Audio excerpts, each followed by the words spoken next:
दोस्तों आज की वीडियो में हम डिस्कस करेंगे इंडियन आर्मी कोटा जो वैकेंसी आई हुई है उसके बारे में। तो चलिए आइए डिस्कस करते हैं।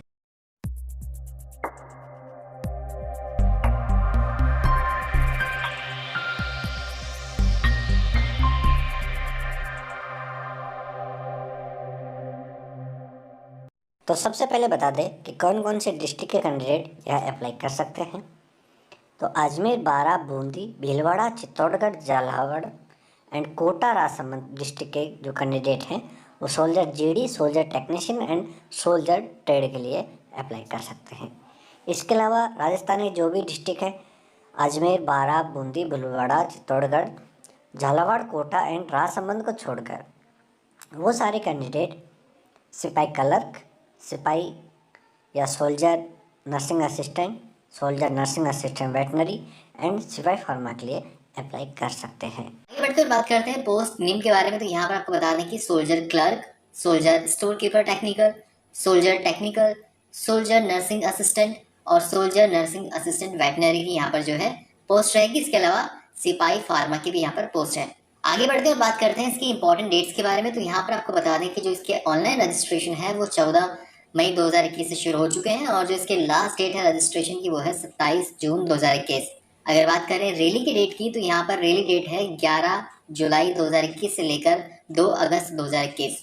फ्रेंड्स यहाँ पर आपको बता दें कि कोविड की वजह से इसका डेट और वेन्यू जो है वो चेंज हो सकते हैं। तो ये हो गई इसकी इंपॉर्टेंट डेट्स। आगे बढ़ते हैं और बात करते हैं इसकी एप्लीकेशन फी के बारे में। तो यहाँ पर आपको बता दें कि आप चाहे किसी भी कैटेगरी से बिलोंग करते हो, यहाँ पर किसी को भी कोई एप्लीकेशन फी नहीं देनी है। अब बात करेंगे यहाँ पर आपकी उम्र के बारे में।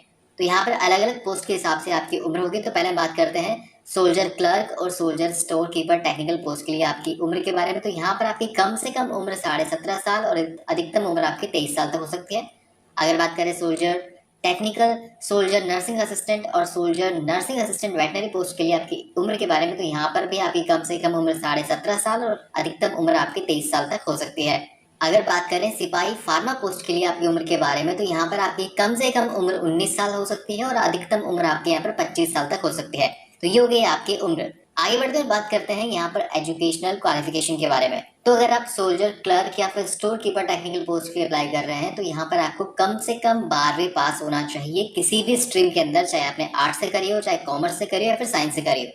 लेकिन ध्यान रहे कि यहाँ पर आपके एग्रीगेट 60% मार्क्स होने जरूरी है और हर सब्जेक्ट में यहाँ पर आपके कम से कम 50% मार्क्स होने जरूरी है। और इसके अलावा यहाँ पर इंग्लिश और मैथ्स, अकाउंट्स और बुक कीपिंग, इनमें जो भी आपके पास सब्जेक्ट हैं उनमें आपकी कम से कम 50% मार्क्स होना जरूरी है। तो ये हो गई सोल्जर क्लर्क और स्टोर कीपर टेक्निकल पोस्ट के लिए क्वालिफिकेशन।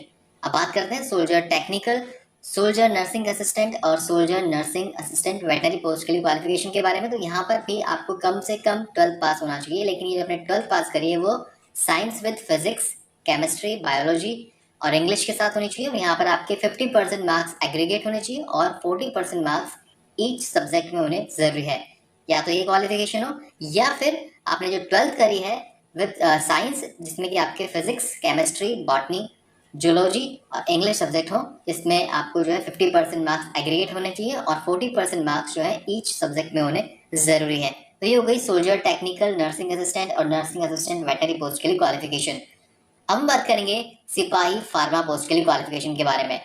तो यहाँ पर आपको कम से कम 12वीं पास होना जरूरी है। इसके अलावा यहाँ पर जो है आपको qualified in D pharma with minimum 55% marks in aggregate, और ये जो आपने डी फार्मा किया है ये रजिस्टर्ड होना चाहिए स्टेट फार्मेसी काउंसिल से या फिर फार्मेसी काउंसिल ऑफ इंडिया से। इसके अलावा यहाँ पर जो है individuals qualified in B pharma with minimum 50% marks, और ये भी रजिस्टर होना चाहिए स्टेट फार्मेसी काउंसिल से या फिर फार्मेसी काउंसिल ऑफ इंडिया से। तो ये हो गई सिपाही फार्मा पोस्ट के लिए क्वालिफिकेशन। आगे बढ़ते हैं और बात करते हैं इसके मोड ऑफ सिलेक्शन के बारे में। तो यहाँ पर मोड ऑफ सिलेक्शन में आपके कुल 4 स्टेप्स होते हैं। पहला होता है आपका PFT यानी कि फिजिकल फिटनेस टेस्ट, उसके बाद आपका होता है PMT यानी कि फिजिकल मेजरमेंट टेस्ट, उसके बाद होता है आपका मेडिकल और फाइनल होता है आपका रिटन एग्जामिनेशन। तो इनके बेसिस पर यहाँ पर आपका सिलेक्शन होता है। तो सबसे पहले बात करेंगे PFT यानी कि फिजिकल फिटनेस टेस्ट। तो जैसा कि स्क्रीन पर आप एक टेबल देख पा रहे हैं, तो आपको बता दें कि PFT टेस्ट में आपके कुल 4 अलग अलग टेस्ट होते हैं। इसमें एक तो होता है आपका 1.6 किलोमीटर की रनिंग, इसके अलावा बीम यानी कि पुलअप्स, इसके अलावा 9 फीट डिच और जिगजैग बैलेंस। तो तो पहले बात करते हैं 1.6 किलोमीटर रनिंग के बारे में। तो यहाँ पर आपको बता दें कि अगर आप ये 1.6 किलोमीटर की रनिंग 5 मिनट 30 सेकंड के अंदर कंप्लीट कर लेते हैं तो आपको ग्रुप फर्स्ट में रखा जाता है और आपको 60 में से 60 मार्क्स दिए जाते हैं। लेकिन अगर आप ये रनिंग 5 मिनट 31 सेकंड से लेकर 5 मिनट 45 सेकंड के बीच करते हैं तो आपको ग्रुप सेकंड में रखा जाता है और आपको 60 में से 48 मार्क्स दिए जाते हैं। लेकिन अगर 1.6 किलोमीटर रनिंग को कंप्लीट करने में आप 5 मिनट 45 सेकंड से ज़्यादा का टाइम लेते हैं तो आपको डिस्क्वालीफाई कर दिया जाता है। 1.6 किलोमीटर रनिंग के बाद पीएफटी में आपका अगला टेस्ट होता है बीम यानी कि पुलअप्स। तो यहाँ पर आपको प्रॉपर वे में 10 पुलअप्स निकालने होते हैं। अगर आप 10 पुलअप्स सही तरीके से निकाल पाते हैं तो आपको 40 में से 40 मार्क्स दिए जाते हैं। अगर आप 9 पुलअप्स निकाल पाते हैं तो आपको 33 मार्क्स दिए जाते हैं। 8 पुलअप्स निकाल पाते हैं तो 27, 7 पुलअप्स निकाल पाते हैं तो 21 मार्क्स और अगर 6 पुलअप्स निकाल पाते हैं तो आपको 16 मार्क्स दिए जाते हैं। लेकिन अगर आप 6 पुलअप्स भी नहीं निकाल पाते हैं सही तरीके से तो आपको डिस्क्वालीफाई कर दिया जाता है। पीएफटी में आपका अगला टेस्ट होता है 9 फीट डिच। आपको बता दें कि इस टेस्ट के कोई मार्क्स नहीं जुड़ते हैं, बस आपको क्वालिफाई करना जरूरी होता है। इसमें एक 9 फीट का लंबा गड्ढा होता है जो कि आपको कूदना होता है। 9 फीट डिच के बाद में आपका होता है जिगजैग बैलेंस। इसके भी कोई मार्क्स ऐड नहीं होते हैं, ये भी आपको क्वालिफाई करना जरूरी होता है अगले स्टेप्स में जाने के लिए। तो ये हो गया आपका पीएफटी यानी कि physical fitness test. PFT test clear करने के बाद आपका दूसरा टेस्ट होता है पीएमटी यानी कि फिजिकल मेजरमेंट टेस्ट। पीएमटी में आपका हाइट, वेट और चेस्ट का मेजरमेंट किया जाता है। तो यहाँ पर स्क्रीन पे आप एक टेबल देख पा रहे होंगे, अलग अलग पोस्ट के हिसाब से यहाँ पर आपकी हाइट, वेट और चेस्ट अलग अलग होता है।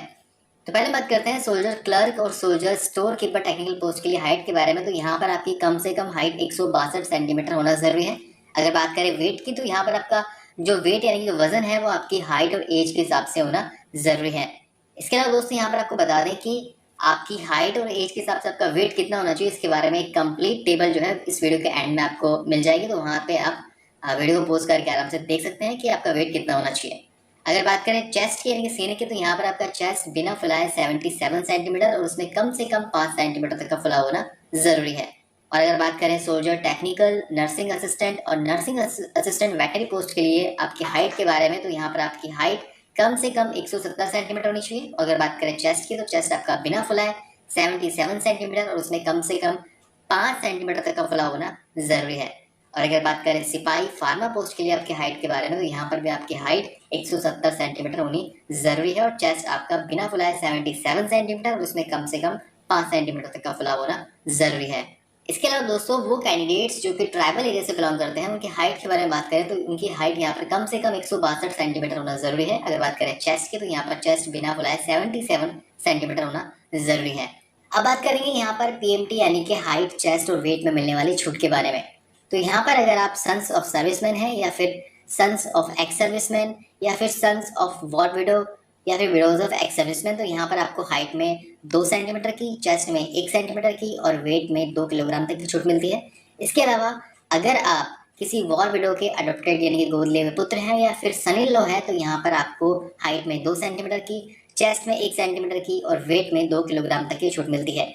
इसके अलावा अगर आप एक आउटस्टैंडिंग स्पोर्ट्स पर्सन है तो यहाँ पर आपको हाइट में 2 सेंटीमीटर की, चेस्ट में 3 सेंटीमीटर की और वेट में 5 किलोग्राम तक की छूट मिलती है।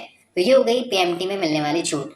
और दोस्तों यहाँ पर आप लास्ट में देख सकते हैं आपकी हाइट और आपकी एज के हिसाब से आपका वेट कितना होना चाहिए, आप स्क्रीन पे टेबल में देख सकते हैं।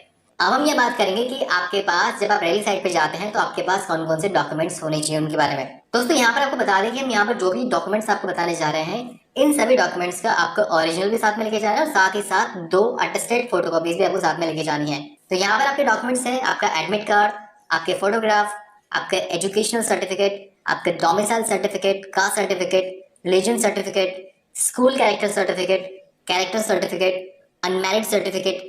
ध्यान रखिए यहाँ पर जो आपका अनमैरिड सर्टिफिकेट है ये उन्हीं कैंडिडेट्स के लिए लागू होता है जिनकी उम्र 21 साल से कम हो। इसके अलावा यहाँ पर आपका रिलेशनशिप सर्टिफिकेट, ये सर्टिफिकेट उन कैंडिडेट्स के लिए है जो सन्स ऑफ सर्विसमैन है या फिर सन्स ऑफ एक्स सर्विसमैन है या सन्स ऑफ विडो या फिर सन्स ऑफ वॉर विडो। तो यहाँ पर ऐसे कैंडिडेट्स को यहाँ पर रिलेशनशिप सर्टिफिकेट दिखाना जरूरी होगा ताकि उनको जो छूट मिलेगी वो मिल सके।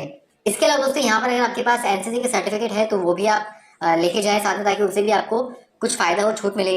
इसके अलावा अगर आपका स्पोर्ट्स सर्टिफिकेट है तो वो भी लेके जाएं। इसके अलावा सर्टिफिकेट ऑफ बोनस मार्क्स और एफिडेविट। इसके अलावा साथ ही यहाँ पर जो आपकी single bank account, pan card और आधार कार्ड की ओरिजिनल और उनकी कॉपी भी साथ में जरूर लेके जाएं। सो फ्रेंड्स ये थे वो डॉक्यूमेंट्स जो कि आपको रैली साइट पे साथ में लेकर जाने हैं। सो फ्रेंड्स, ये वीडियो था army recruiting office Alwar Indian army ready भर्ती 2021 के बारे में। दोस्तों, यहाँ पर हम उम्मीद करते हैं कि जो भी हमने यहाँ पर आपको इन्फॉर्मेशन दी वो आपको अच्छी लगी होगी। अगर इस वीडियो में आपको कोई भी डाउट है, कोई भी आपका सवाल है, तो अपना सवाल इस वीडियो के कमेंट सेक्शन में हमसे पूछ सकते हैं। आपका जो भी सवाल होगा उसको हम जरूर क्लियर करेंगे। So thank you for watching our video. जय हिंद।